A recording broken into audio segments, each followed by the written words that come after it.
Good morning, good afternoon, good evening, जो भी समय आपके हिसाब से चल रहा है, जिस समय भी आप इस वीडियो को देख रहे हैं। आज हम लेकर के आए हैं अपना पहला वीडियो क्लास 10th के लिए, जो कि बेस है मैथमेटिक्स पर। और पहले चैप्टर में ही हम बात करने वाले हैं एक बहुत ही इंपॉर्टेंट चैप्टर, जिसका नाम है त्रिकोणमिति। त्रिकोणमिति की हम लोग यहाँ पर बात करेंगे, समझेंगे त्रिकोणमिति क्या है और इस चैप्टर में हमें क्या पढ़ना है। तो सबसे पहले त्रिकोणमिति के बारे में आपको बता दो, तो इसका ट्राई मतलब होता है तीन, गौण मतलब होता है कोण, मेट्री मतलब होता है मापन करना। तो इसमें हम तीन कोणों के मापन से रिलेटेड इसमें हम बातें करेंगे, उन्हीं के बारे में हम लोग इसमें इस चैप्टर में पूरी तरह से बात करेंगे। तो कक्षा 10 में जो ट्रिग्नोमेट्री में जो आपको पढ़ना होता है, वो एक ऐसा त्रिभुज के बारे में पढ़ना होता है जिसका एक कोण 90 अंश हो, यानी कहने का मतलब समकोण के बारे में हमें इसमें पढ़ना होता है। तो अब हम त्रिभुज से जुड़ी काफ़ी सारी बातों को कक्षा 9 में पढ़ चुके हैं, लेकिन इस सेक्शन में कक्षा 10 में हमें क्या पढ़ना है सबसे पहले हम वो समझेंगे। यहाँ पे हम लोग बात करने जा रहे हैं सबसे पहले त्रिकोणमिति अनुपात।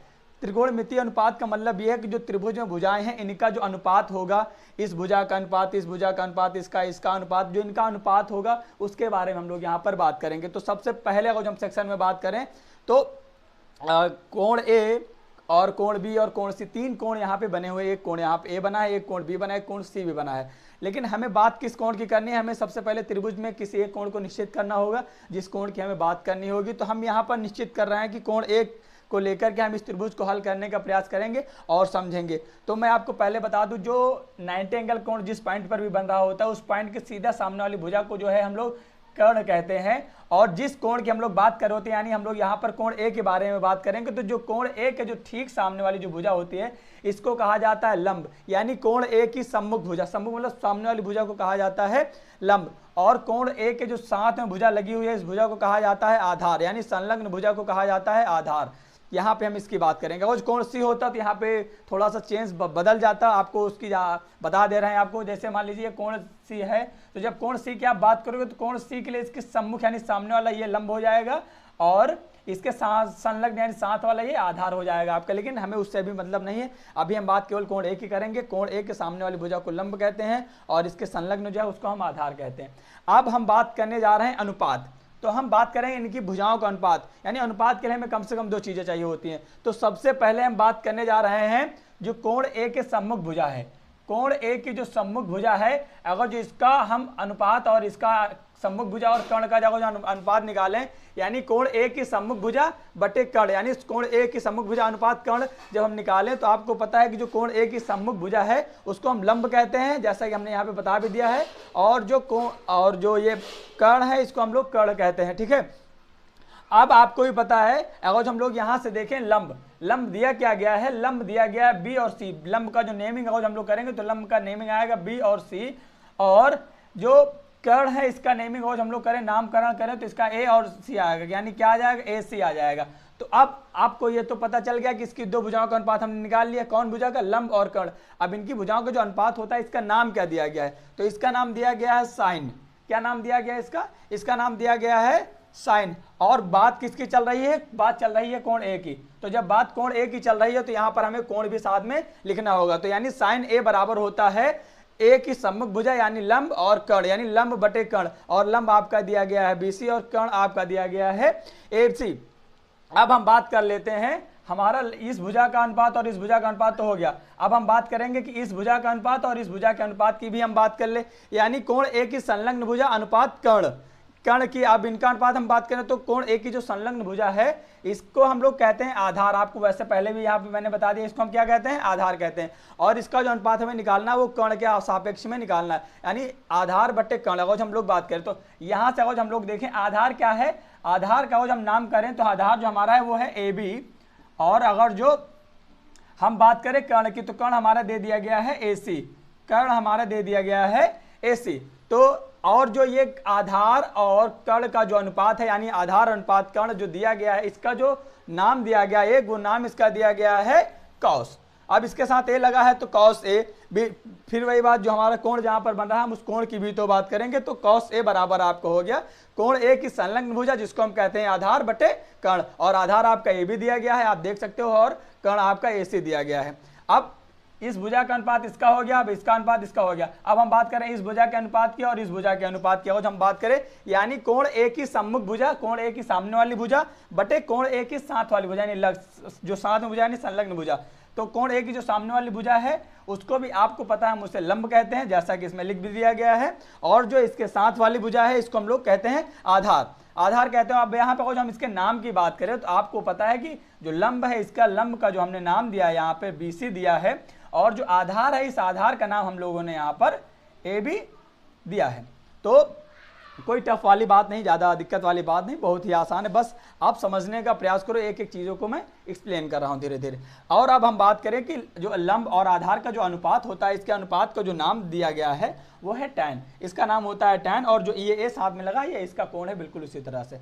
अब बात तो हो गई, मान लीजिए इसका अनुपात हो गया इसके साथ, यानी लंब अनुपात कर्ण, आधार अनुपात कर्ण, लंब अनुपात आधार, ये तो इतना हो गया।